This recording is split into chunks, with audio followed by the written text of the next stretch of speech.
Namaste. Namaste.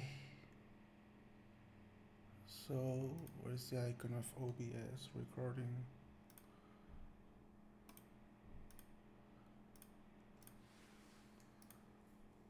It's not showing, but it's recording. I think we're fine. I think we're pretty much fine.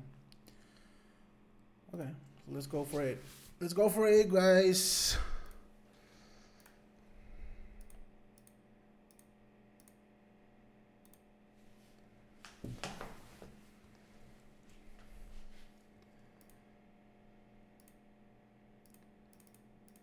¿Por qué no puedo dar clic ahí, hermano?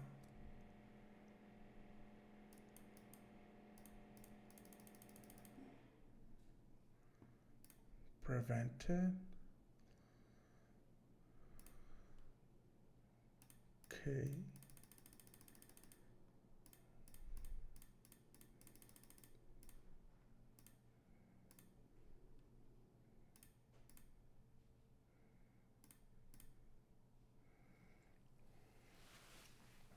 Recording in progress. Hello? Hi, Hi, can you hear me well? I can hear you loud and clear. How about you? Yeah, I can hear you well. How, hi, nice to Perfect. meet you. Perfect. Same here. I can call you Tobias, right? Yeah, that sounds good. Perfect. Perfect. Hi, Tobias. Thank you for agreeing to interview with us.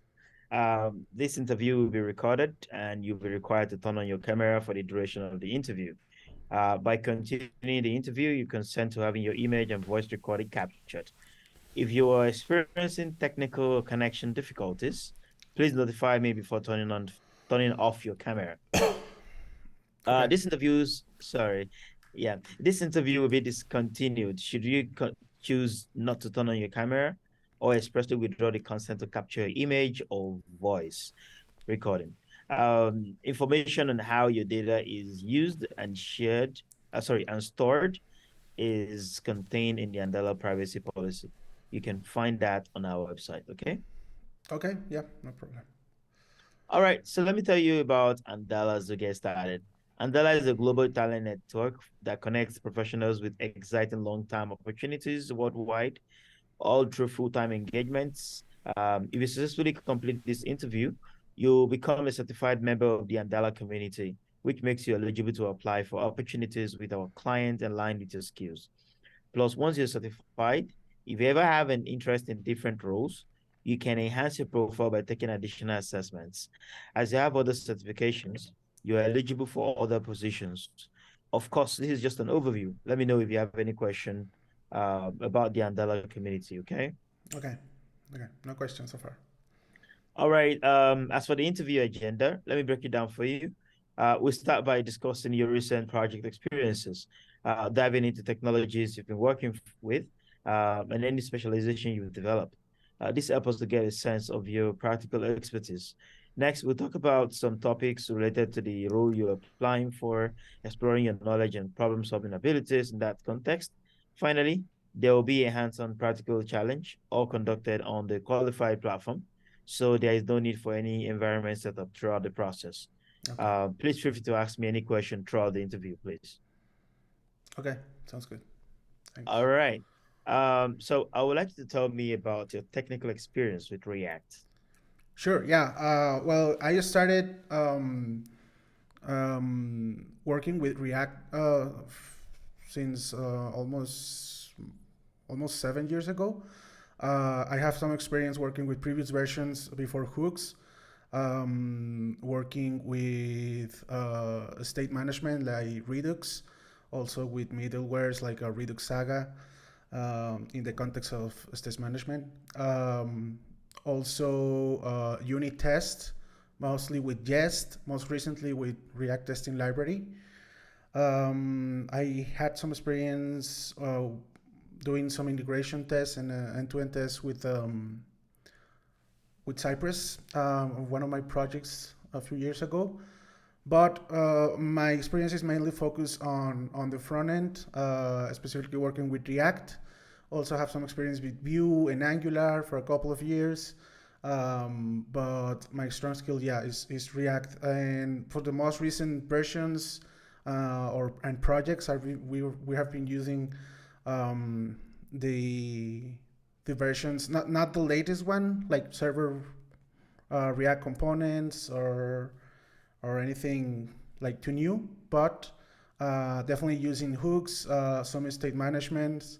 Um, like I said, for instance, in the matter of the styling, I have experience both using CSS and preprocessors like SAS. Um, some practical experience with Tailwind, style components also, but a few years ago. It's not so common these days. Um, I also had an opportunity to work with a project that we were using Electron. Um, and yeah, I can think, also Storybook. Quite a few, at least two of my projects have been using a Storybook, building components library for internal use of some of the companies I have worked with. I also have an experience with solving accessibility issues with React and also native like vanilla JavaScript. Um, yeah, also some experience with for some projects like I've been assigned a front end, but doing really some backend too, like a full stack, and some of them with Node Express. I have some experience with MongoDB, and some other experience with Java. Uh, what else? I mean, I have worked with really big projects that involve a lot of business rules, and that's why for some of them we have using state management um, libraries. Uh, yeah, I can think this is at the top of my Okay. mind. Very good. Very good. Thank you. Can you talk about um, a project you worked on recently Hmm. and the technologies involved in the development of the app? And what was your role in that particular development? Cool. Yeah. Well, in my latest project, uh, we developed three applications for internal use, and those were built in Vue.js.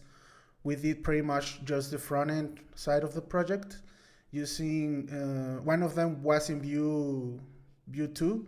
The last two were in Vue 3. We use a storybook for creating a components library, reusable components to enable different projects of the client to be using. We upload the package like an npm package normally, and we use Pinia for some of the projects, not all of them. For some of the involved more like a bigger state management. Um, we use Jest for unit testing, and some of the projects we actually one of the projects I was in charge of migrating from Webpack to Vite or Vite. Um, what else? SAS for styling, and yeah, the composition API for the last recent two projects, and yeah, I think I remember we use also composables to build to kind of follow the pattern for fetching data. At the end of the project, we were going to go back to more standard way by just creating like some kind of like normal methods in JavaScript files. And I was pretty much in charge of transforming Figma designs into a actual screens and and components. In this case, also converting the design system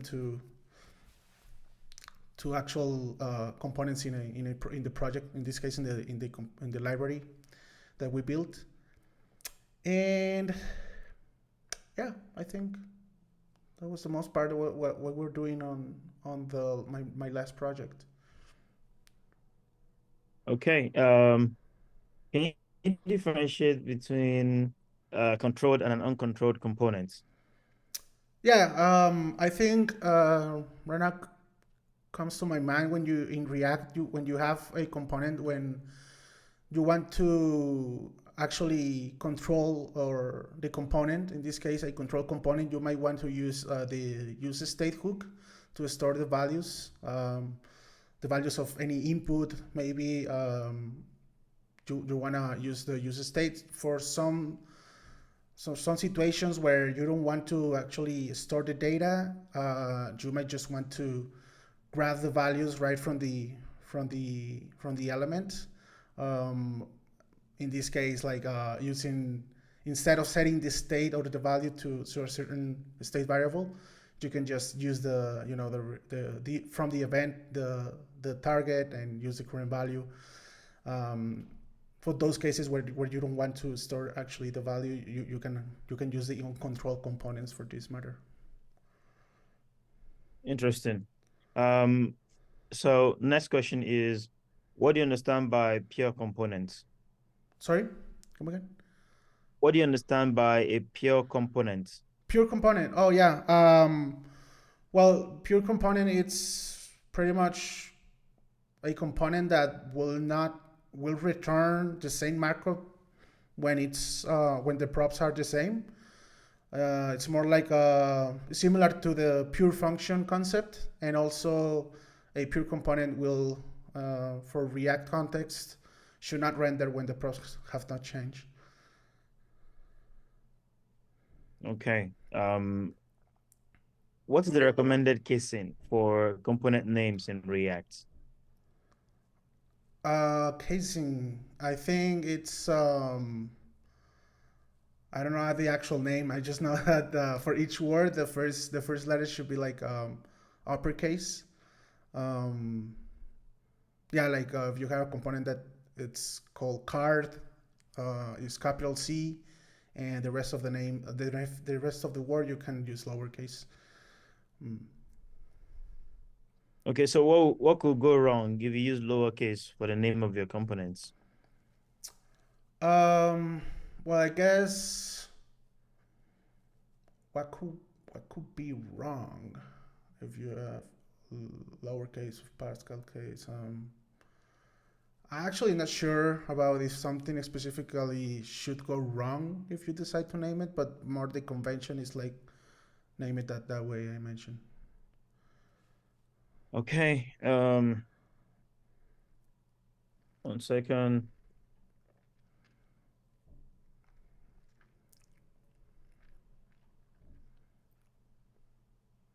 It could have been mixed with some maybe objects or functions, because it could, it can be confused if you usually, or we usually write functions or methods or objects like a Okay.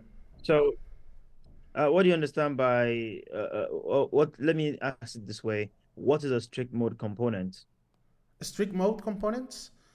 Yeah. Um, I think React, what it does when you have strict mode enabled, it renders, not it renders, like it fires twice each event, or renders twice actually, I believe. It's just like a more safer way for development purposes, where you can pretty much catch some corner cases or anything, anything that you might not want, or you might not see if you're using strict mode.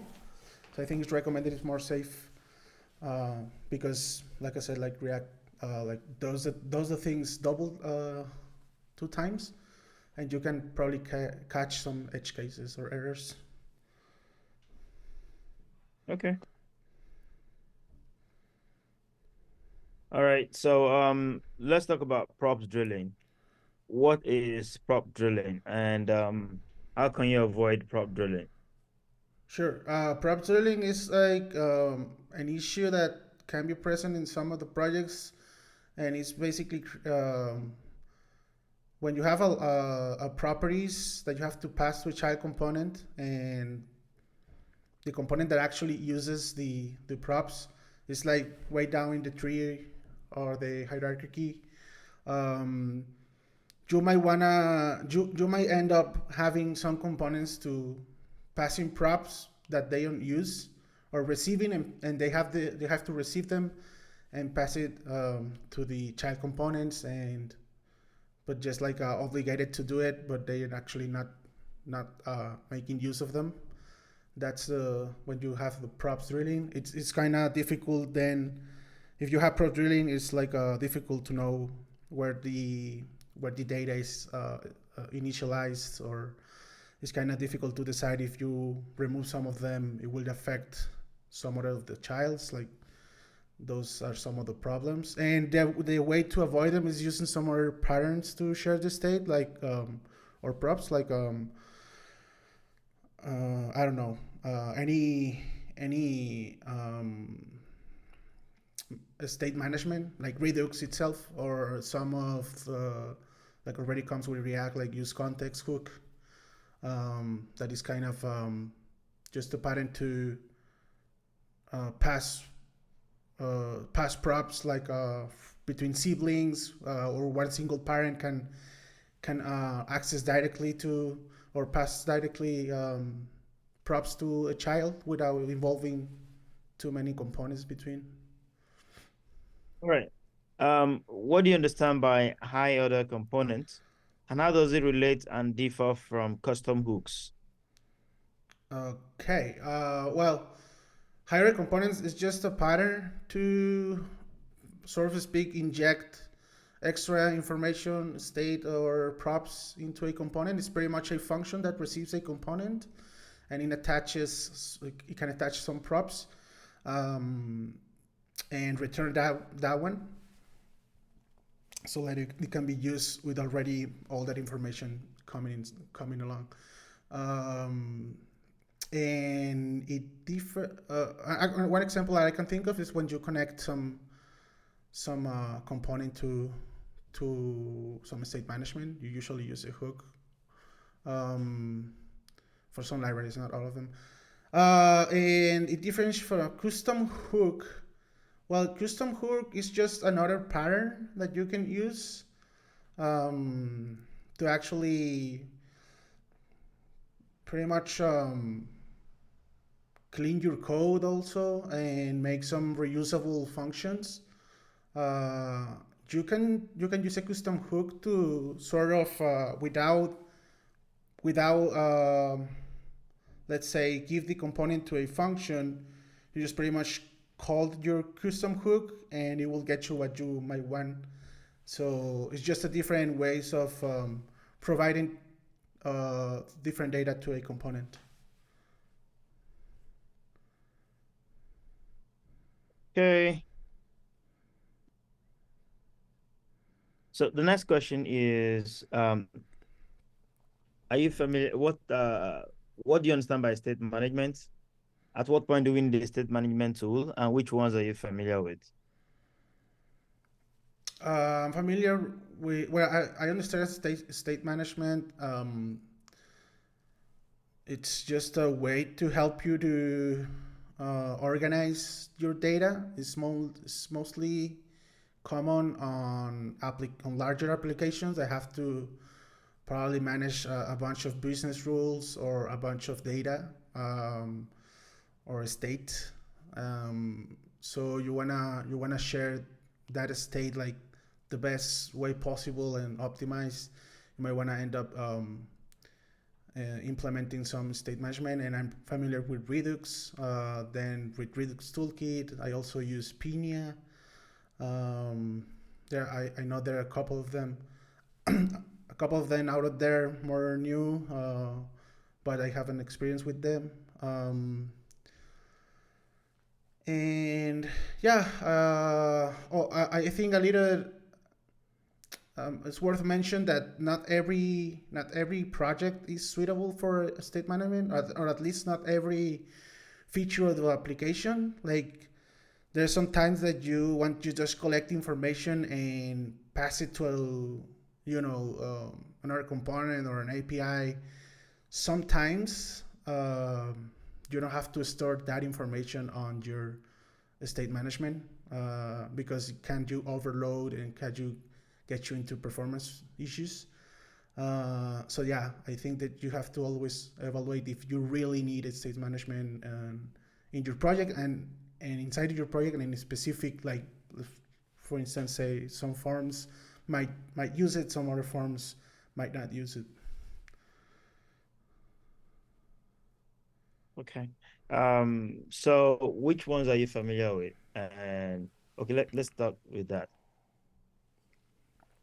Redux, mostly, and Pinia. Okay. Pinia for VJS, I Yeah, suppose, and Redux for yeah. All right. So how does Redux works? Redux works. I think it follows a pattern called uh, Flux. I don't remember the specific name, but pretty much with Redux you have a single source of truth, like let's say like a big object that is going to store it is going to be your single source of truth, and all the information is going to be stored there, and it have to be, they have some rules like it has to be immutable, so that in that matter they use reducers to change the state, to not be sure that you have to mutate. These reducers should be a pure functions, um, and beyond that, also it also uses this pattern like dispatching actions. Like instead of just adding a bunch of methods in your application, you can define a set of actions that is going to happen on your application that will also make use of the make use. It's helpful to keep track of your application state with some of the tools that Redux includes. And yeah, so pretty much it's a bunch of you have a bunch of actions, and let's say you submit a form, you can pretty much dispatch an action that says submit form or submit user, I don't know, and that it Okay. will going to go through a reducer, and that reducer is going to um, do the modifications on the data, in this case on the store, and get you with the updated values directly to the component where you want it. So why do you use a key prop when handling an array of JSX elements? Why use a key prop? Yeah, unique key prop. Um, when handling objects, like in which context, like rendering So a. whenever when you're working with an array of JSX elements, for example, you have an array of data and then you're returning by using map, you most likely need to use a key prop and it needs to be unique. So Oh, why do you need key prop and why the uniqueness? yeah, sure. I think it's because the way React uh, pretty much renders the information or keep track of the order of the information between renders. I think it uses this key unique prop to make sure that is going to the in this case any items that you will render, they're going to be following the same order that previous render. um, so yeah, when you're working with some array that you render a bunch of objects, you may want to make use of some unique ID, and it's actually the application is going to ask for it. But yeah, it has to be unique in that way because you have to keep track of, let's say, the order of the elements, and React uses that key to make sure of that. Okay. So my next question is, are you familiar with React Portal? React. What? Sorry. Come again. React Portal. Pod. I. Portal. Let me type that in your chat. There you go. React Or Portal. React Portal. Maybe I haven't used it, but it sounds to me like it's something that we I use for I use in Vue, but I'm not sure if it's the same. We use that one a portal to pretty much render when you want to render some element and in another place. Let's say for like a parent that is very away from you are, you can use a React portal to, or Yep. at least that concept of portals to render, I know, some modal or some information to you have to display the top of the application. All right. My next question is concerning styling. So, what are the options when it comes to styling a React application? My options. Well, I mostly use just like plain CSS files.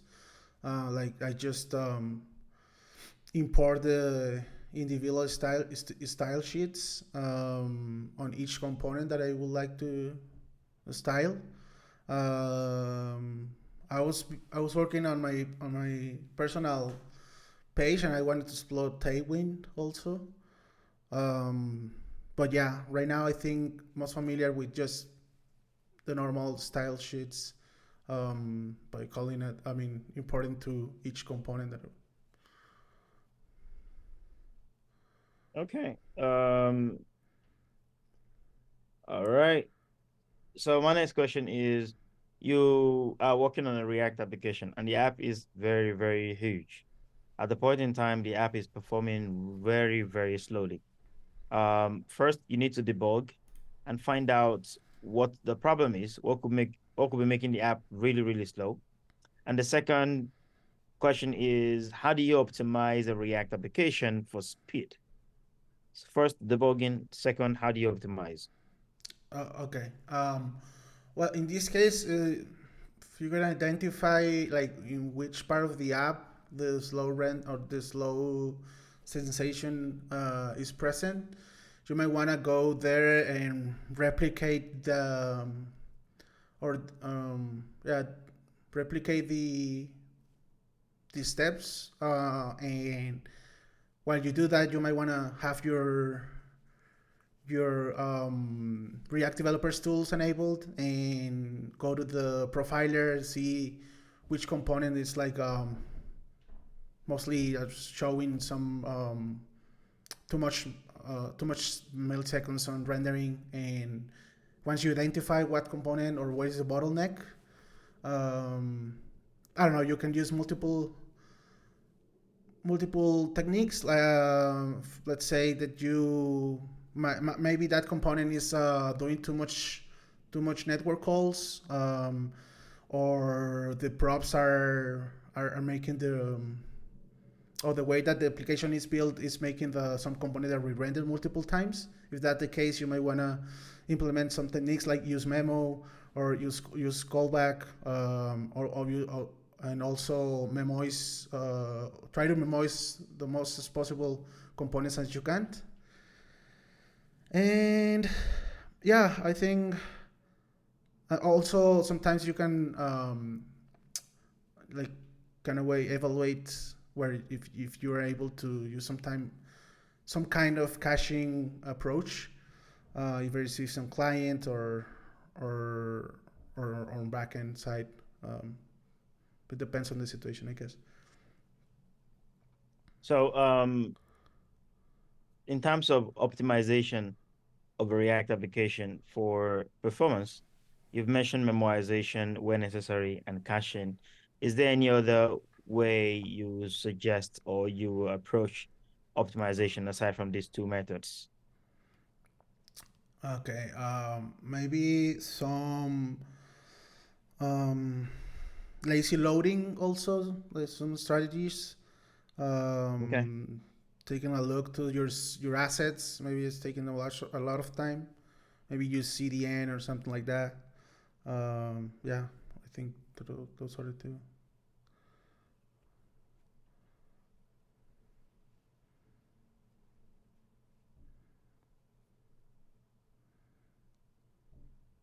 Okay. I'm taking note with you. So what do you understand by hoisting? Hoisting. Yeah. Um, well, I definitely know that there's some um, hoisting services. And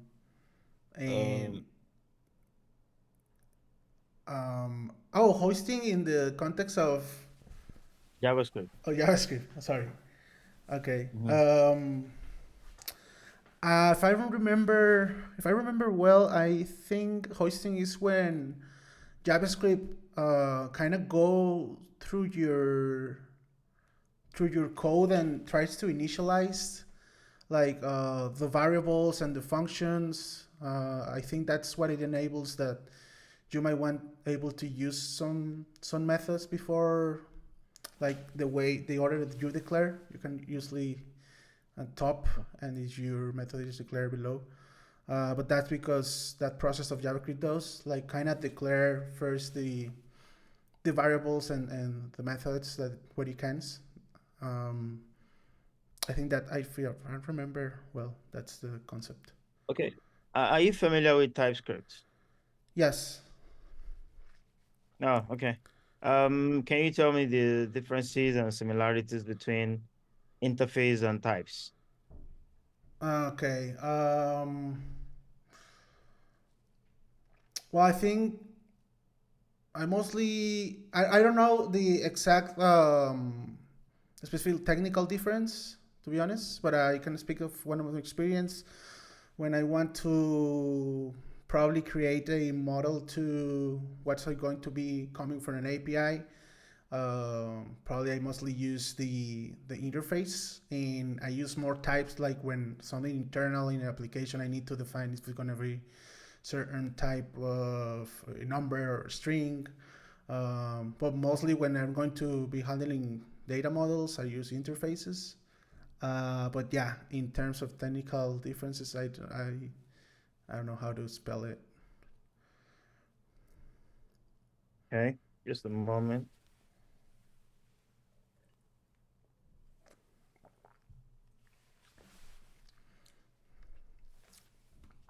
Tell me about generics. Are you familiar with it? Yeah, I think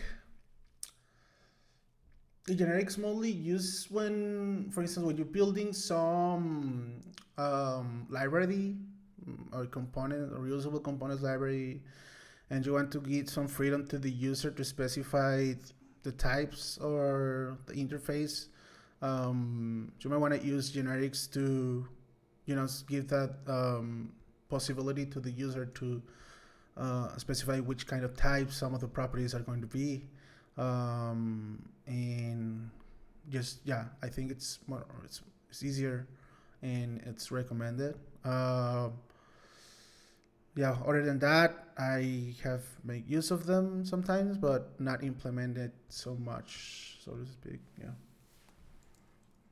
All right. Can you differentiate between a put and a patch HTTP request? Put and a patch. Yeah. Put is to edit some kind of information. Um, and I think, I think for put you have to send the whole data properties, like the whole object. And for patch, it's going to, you can also just send like the specific property that you want to change, and it will it will change just property as well as the put. But the input, I think you have to specify the whole properties or the whole data model. I quite not sure. I need to I need to research that. Okay. How familiar are you with HTTP status codes? Sorry, come again? What? How familiar are you with HTTP status codes? Oh, okay. Yeah, I'm familiar with them. I know there are like a 5 sections, different. They use for different purposes. For instance, the status codes above 500 are most reference to the server errors. Yep. Um, yep. Sorry. So what does HTTP status code 201 stand for? Sorry. I'm sorry. Come again. Okay, 201. What does it stand for? 201.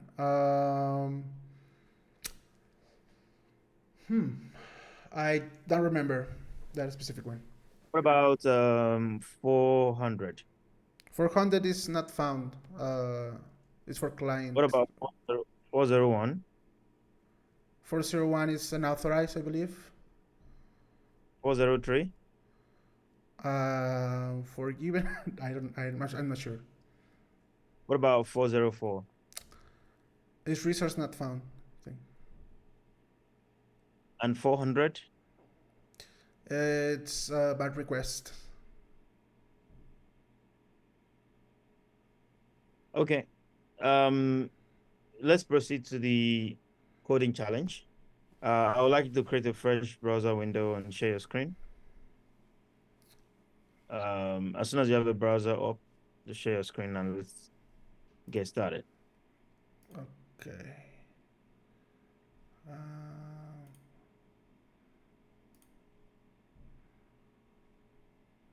Okay.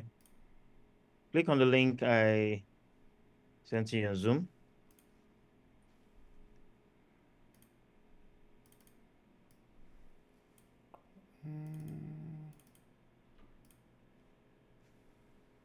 Where's my Zoom?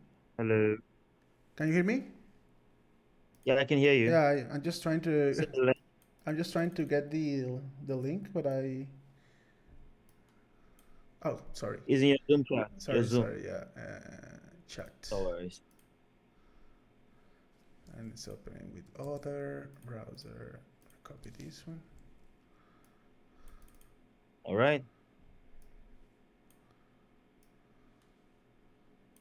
Okay.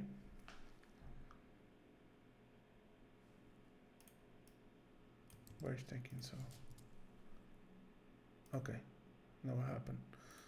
Okay, you ready? Yep. All right, let's do it.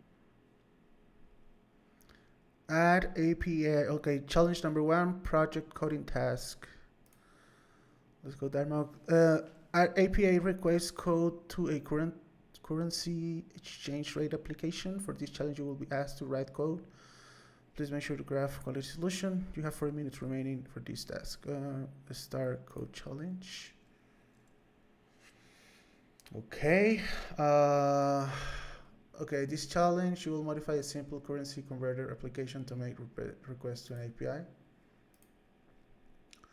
The app offers text input enabling data to the fetch from a mock API, which servers fake historical exchange rates. In the following section, you will explain existing functionality. They go into detail about how it should be extended to support making requests to the external API. You can skip ahead to the making API requests and handling responses. Section will describe you deliverables. Okay. To see how well you can pick up an existing set of code and build on it with additional functionality, consider this production code, so anything you change, you should treat it as if you were checking into a production code base. Functional requirements. This section outlines the existing specification to give you the context for the working parts of the component as well as the non-working parts you will be implementing. Okay. Okay. HTML elements. The currency converter component renders the following elements which are used by the test suite.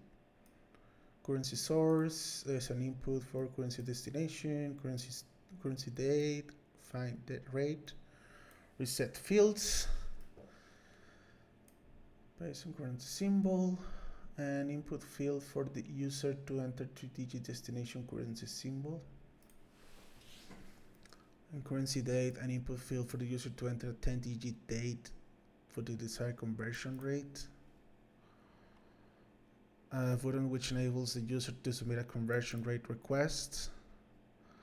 And a button which enables the user to clear all the input fields along with the results element and reset the app to original state. Now other button click should result in the fields being cleared. Okay. An element show the result of the request. This will contain an error message of on success, the conversion rate returned by the API will be shown. Otherwise, this box will contain an error message for the user. Described below. All the above functionality has been implemented with the exception of find rate and conversion result. Currently, the find rate button triggers an empty function stub, which is get rate. Form validation has already been implemented. This section is a reference to describe its behavior, which is this will evaluate. You can skip ahead to the next section. Okay, making API requests and handling responses. This place. Okay, it says that prior to filling out of the fields to the appropriate lengths, the conversion result element displays the error text. Please complete each field. Making API. Okay, let's try that. Okay. Making API requests and handling responses. The section outlines the deliverable portion of the challenge. If user input passes the above validation checks, your code should send a request. Okay, we'll come. After sending a request to the API, if the request is unsuccessful, the response JSON string will contain an error key. If the key is set the conversion result element to its value. A variety of errors can occur for malformed dates, such as or illegal symbols. So there's year, month, and day. Okay. Otherwise, if a request to the API is successful, the rate key will be set on the response JSON string. In this case, set the conversion result element to the value mapped to the rates key corresponding to the requested symbol. Your request code and state update will be evaluated for completeness and accuracy by the test suite. Your code should solve the problem in a straightforward manner and show the automatic use of Axios and React, access testing, and exchange rate API. Okay, I think we're going to skip that section. Here's this capture showing the app functionality.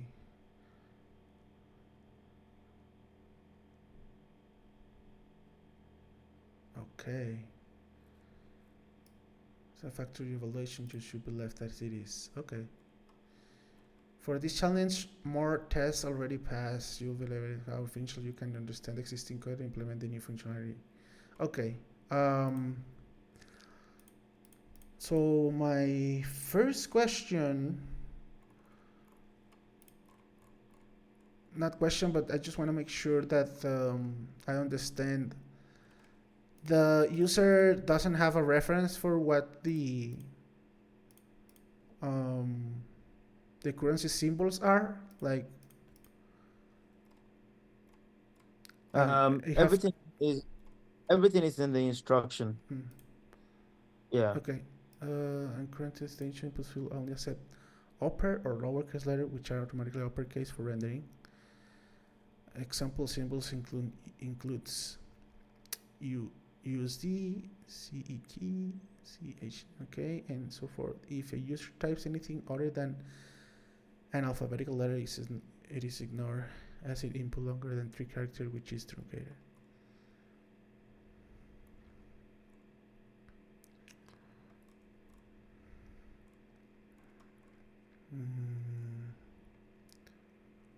currency source, an input field for the user to enter 3G source currency symbol. Okay.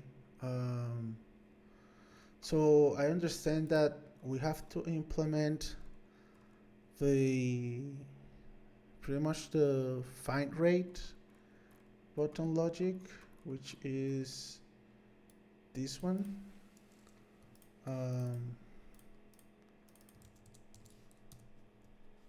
And itself the get, if it is the get rate, what we need to do. So I'm gonna search for that one. Oh. So it's right here, and we need to make an API call. In the following section, we will explain the existing. These sections, okay.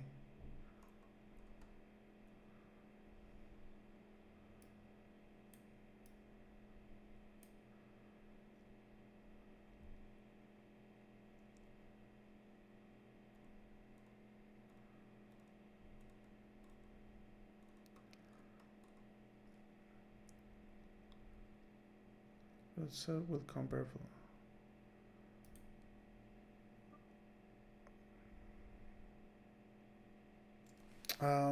Just trying to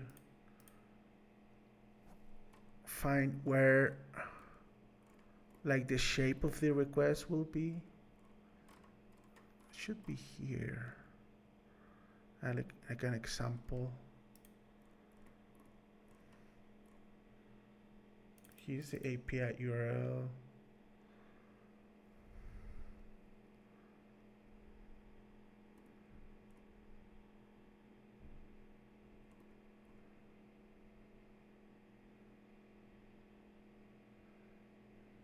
Your code should send to a request exchange rate API.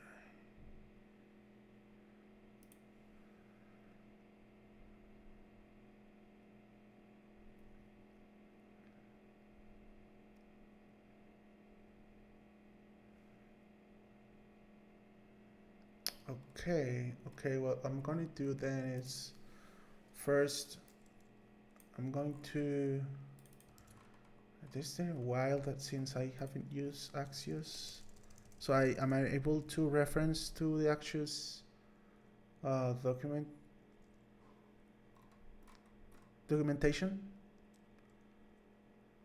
What do you say? It is for me allowed to go to Axios documentation, just to kind of remember how they. Yeah, you can. Because I don't remember. I don't know mine. Okay, looks like it's not necessary. Maybe I'm just figure it out by myself. Let's. First of all, I want to see.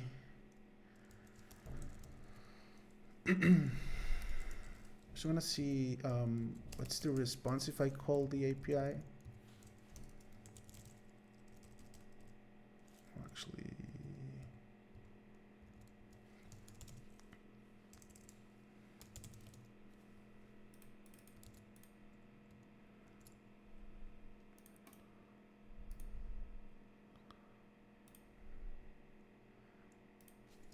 let's put I don't know.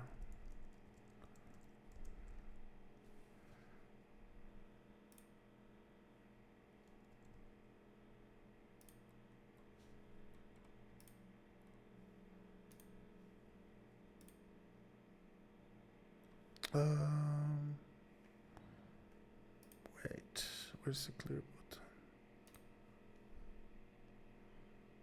Okay, please complete each field.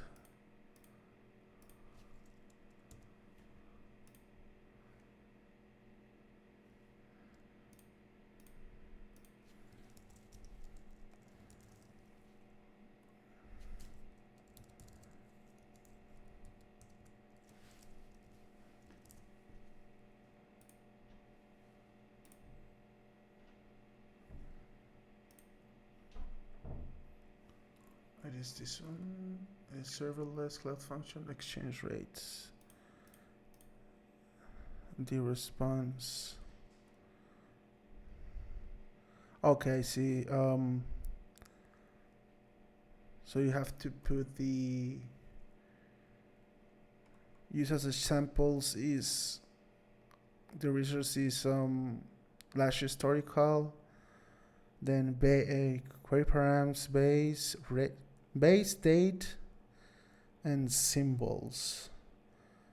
Okay. So I'm gonna copy these and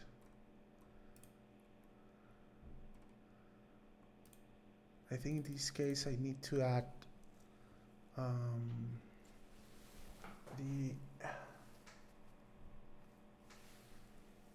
I need to add the to the path or to the URL this portion and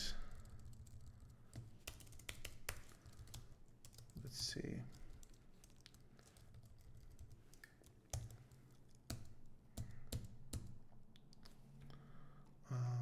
Historical and base will be, I think, will be the source symbol. So we possibly have already this source. And then we have the date.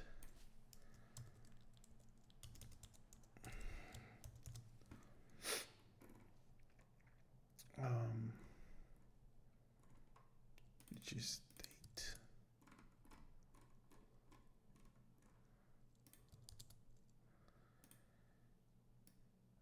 And symbols.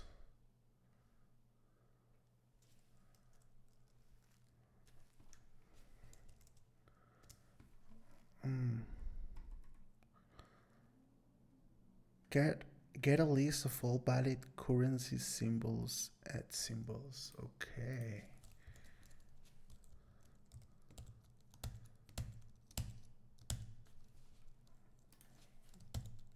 Okay, I don't know how I moved that one. The hierarchy.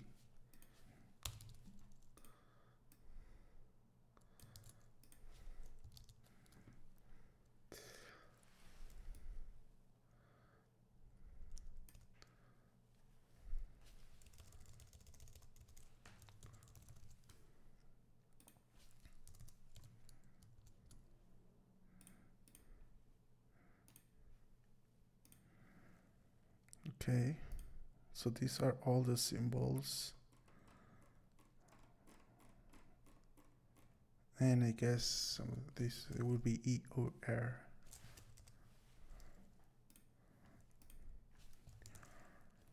Okay, so yeah, I think this might be just fine.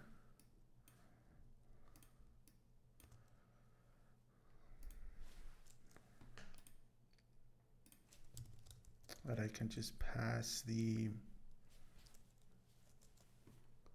I think it's the test. Let me see what happens if I hit this one. Okay, base use the date and an object has the actual information from rates. So they want us to display it below, and I think we have. Okay, first of all, we need to check if this one is like I'm gonna add a try catch lock here.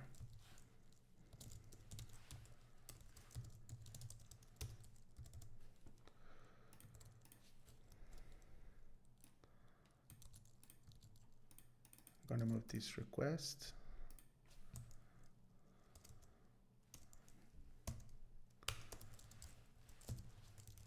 If request and request.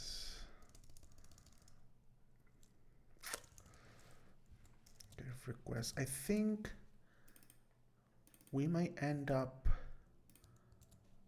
I just want to see it says that it comes to with an error property, something's go wrong. So I'm gonna check that. Okay, right now, obviously we're having errors here. Let's get rid of these right now, real quick, check.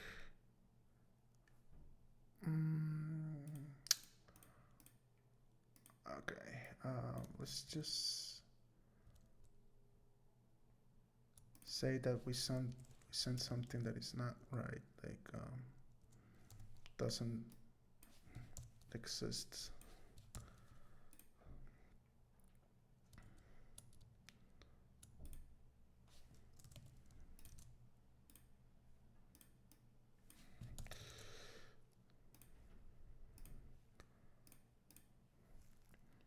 Okay, it's the error property. Okay.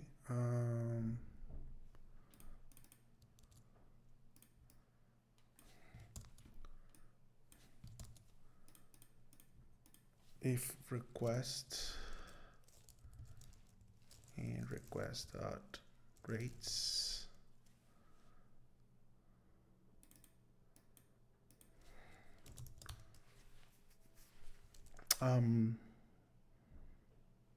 I think we're going to have an object. Not pretty sure, but set result. If it's going to be an object, request dot dates rates.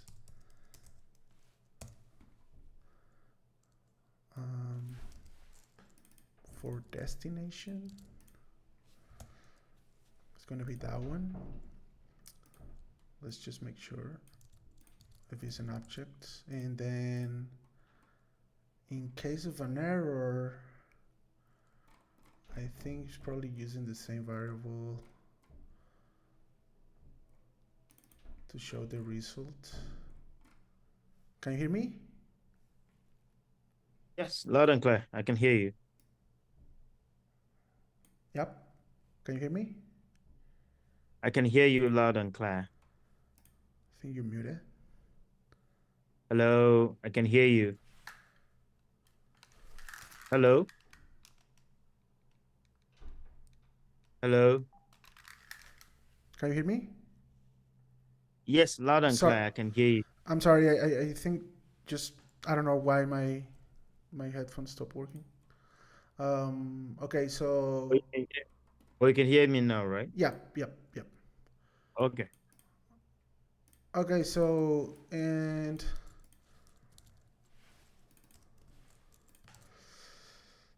let's do it one more time, and I want to see the log.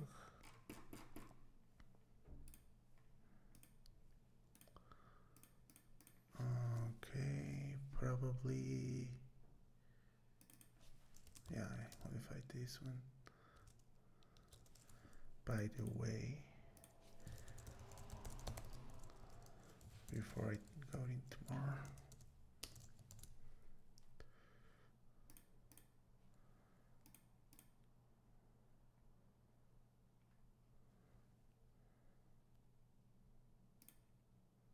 So it's going to be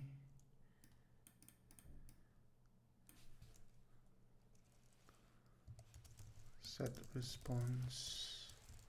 Okay, set results to e.response .data.error.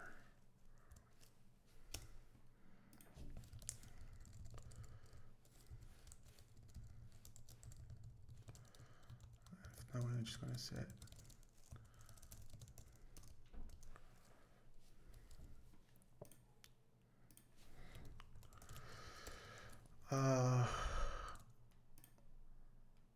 okay, and in that case, if the request is just fine and we actually send the right source,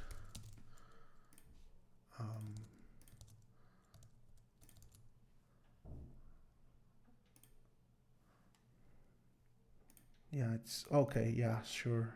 Let's get it from the data, and it is an object. Okay, so request and request of data. Maybe just do it the same way. Request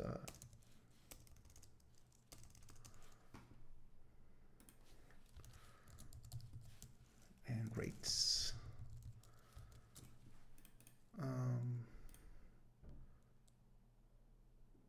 We could get it from here, the structuring, but I don't think this necessary.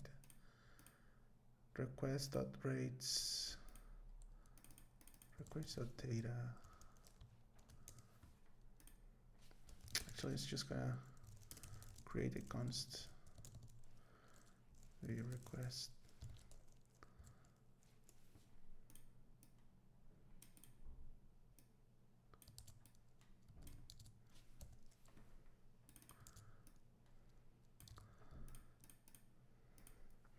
And it's going to be an object.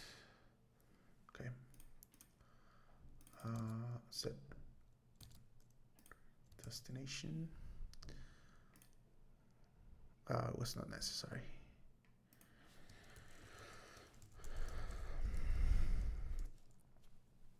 Oh my God. Can you hear me? I can hear you Sorry. loud and clear. Don't know what hit, but it looks my. Okay. Think. Seems your laptop is loud.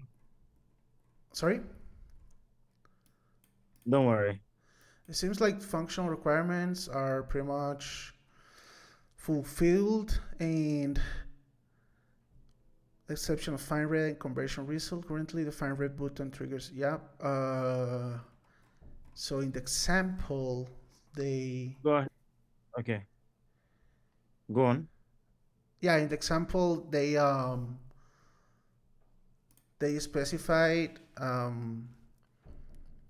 like this is the expected behavior, I think, and okay, yeah, and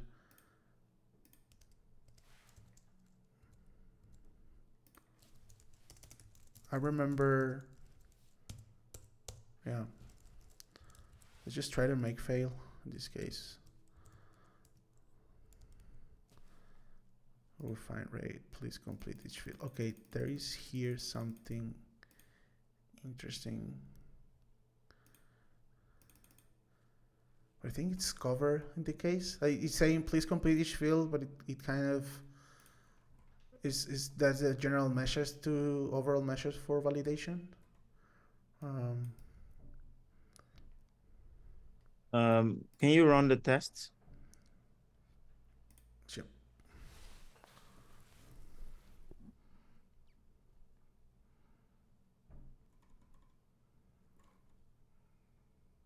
This is pass 22, failed 0.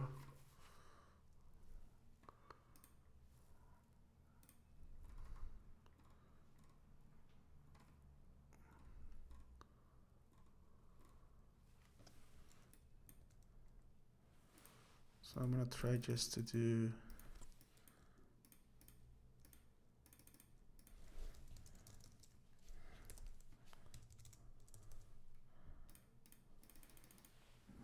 okay.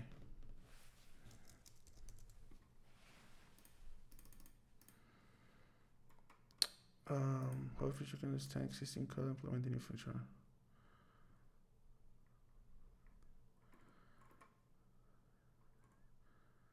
Yeah, I think that's the main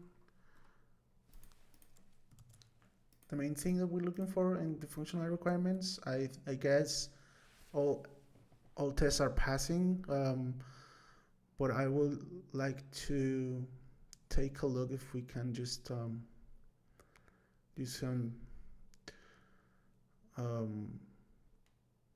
improvements here. For that matter, I think we can turn this into a custom hook also, that we can call at the beginning and just passing the information, just get back the rate, or just get back the result. Other maybe considerations here might be just making sure that every property is like valid, but it's already implemented. Like if it doesn't pass in the test for this regular expression, it won't trigger the function. So I think we're safe there. Definitely we can create a function to just call this, but yeah, I guess I'm just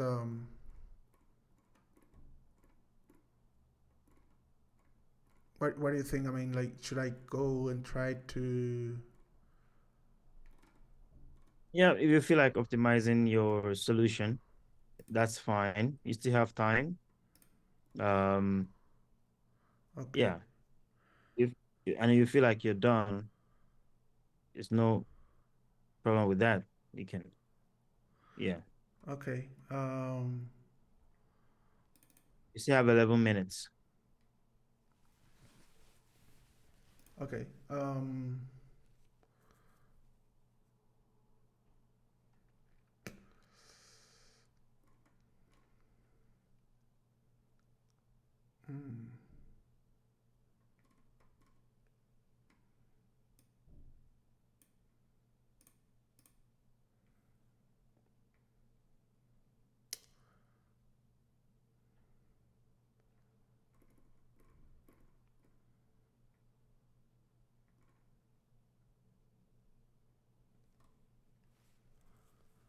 I'm just trying to think. I guess we can create a custom hook. We get good results, but then we will need to move about. Maybe we will have to move a bunch of logic here.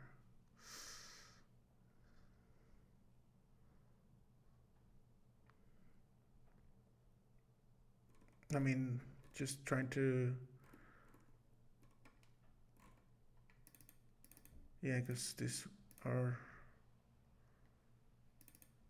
being used here in the same form. I guess we can just take a look to the tests. It looks like you have a lot of robust tests for each corner case, for each test case.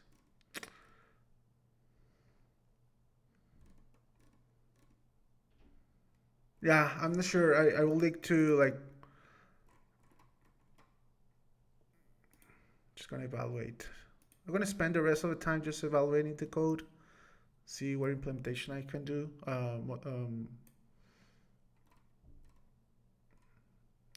Yeah, that's fine. In this case, for instance,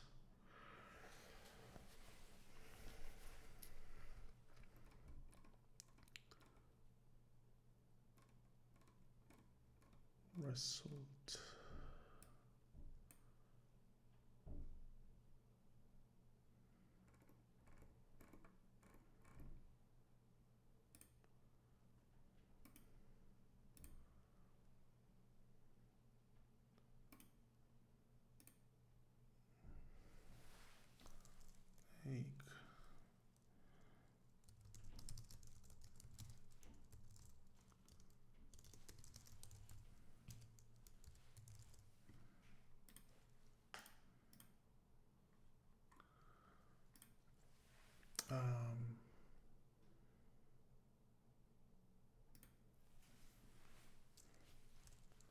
I create a function that is going to be get currency rate.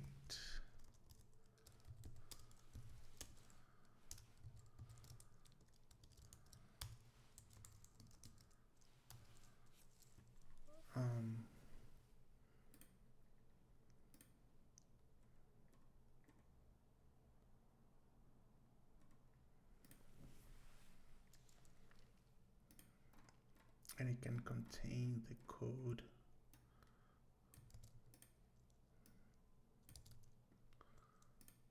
And also have like the URL it's not necessary to be present here. You can live within, even if it can have another layer where this can be abstract, like something like use fetch and or get request, and you can just pass the URL.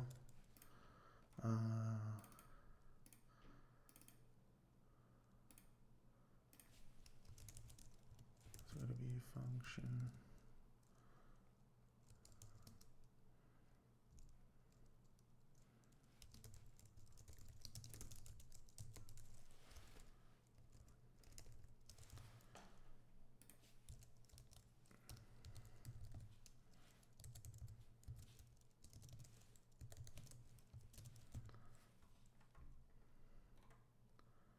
This will be sync.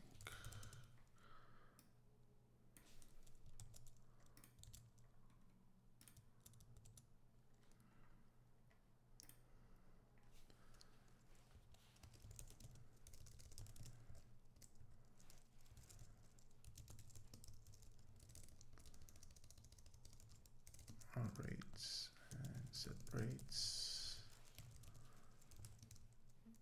Use state.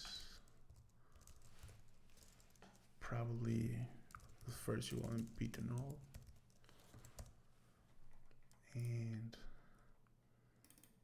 you can set the rates, and you also need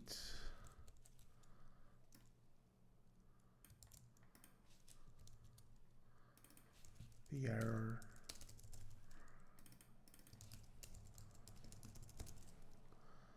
And you just pretty much set the error here and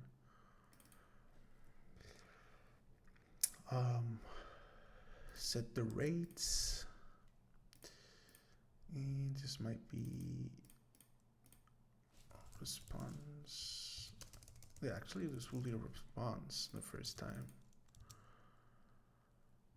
Might just make sure to use response here because it's going to kind of confusing. So want to make sure tests are still working. So request, yep. So response, it's gonna be rates data, and if rates data, we set the rates data, and actually we need to get the the source, in this case the base, it's more clearly the date and the symbol, and replace those with this one, base, update, base, and symbol. And what we want to get back the user is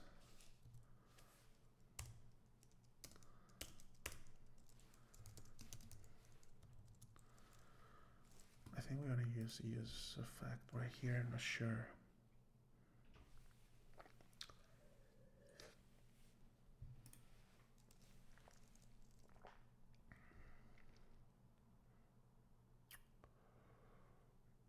But when I return is the data, which is going to be yeah, it can be rates, but more if we're gonna create a more general function, it's better if it's data. Please be conscious of the time. You have just 3 minutes to go. And also, okay. Yeah, I think I might not be able to implement it. To be honest, I think just wanted to start on the creation of this hook.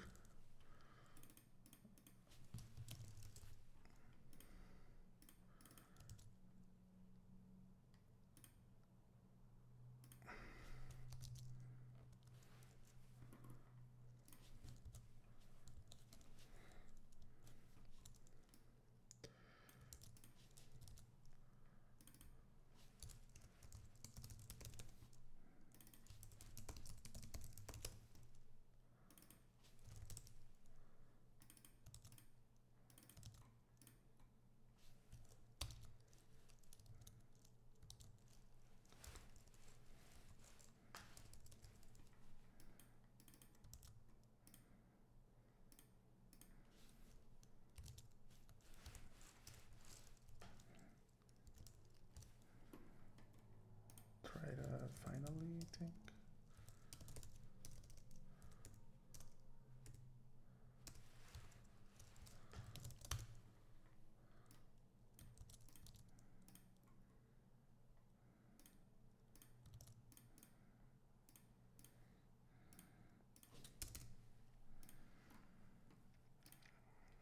Yeah, something like that I would like to implement. And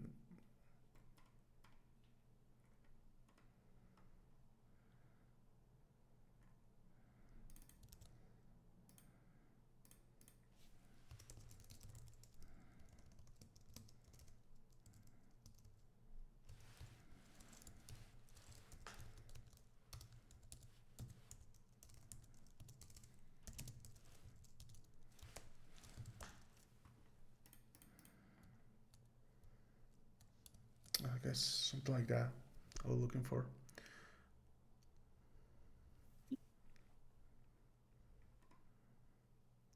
Like I said, I just want to not implement it right now because I probably get some error that might end up with the test, messing with the test.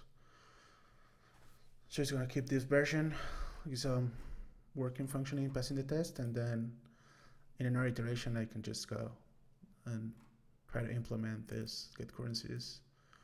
It will be like reusable custom hook that some other part of the application or feature can use to get that.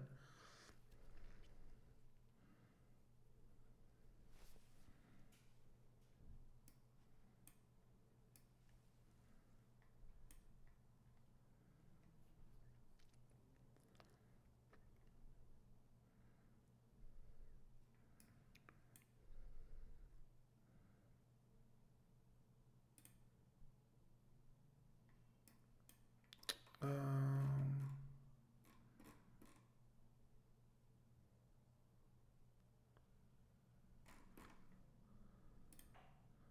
it says incomplete. I didn't submit it, right? That's why it says incomplete. Yeah, I think that was because you did not submit, but then uh don't worry. Yeah, uh, it is that. I mean, I ran the test. I forgot to just hit the submit. Unbelievable. Yeah. Okay, that's fine. Let's have the feedback session, okay? Okay. All right, so through the course of the interview,